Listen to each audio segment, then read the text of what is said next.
Joe Biden's ascent to the highest level of US politics couldn't contrast more starkly with that of his rival. A sure but steady rise through the ranks of the party establishment. From modest beginnings in Scranton, Pennsylvania, Biden graduated from law school and briefly worked as an attorney before turning to politics.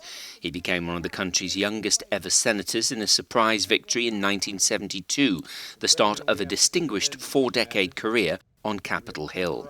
But it was one almost derailed by tragedy when his first wife Nelia and baby daughter Amy were killed in a car accident just weeks after his inaugural Senate state election.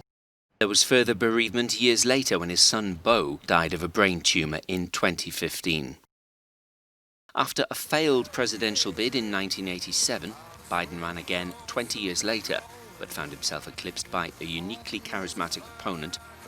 Barack Obama, however, valued his elder colleague's experience and chose him as his second in command. The best vice president America's ever had, Mr. Joe Biden.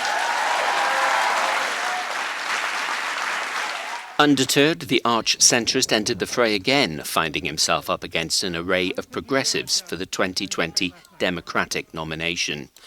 After a faltering start, he swept to victory against Bernie Sanders, his main leftist rival. With his party still divided, Biden began his campaign in earnest, and he was soon having to fend off allegations of corruption from the Trump camp.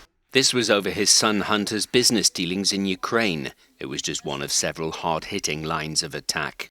The president's team also sought to portray the Democrat candidate as mentally incapacitated, a hostage to the left, and inherently weak. He was mercilessly mocked by Trump for giving campaign speeches from the basement of his home in Delaware.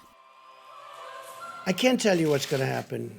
We have a sleepy guy in a basement of a house that the press is giving a free pass to. But Biden emerged from his bunker in fighting form in a now infamously rancorous TV debate in which he gave as good as he got.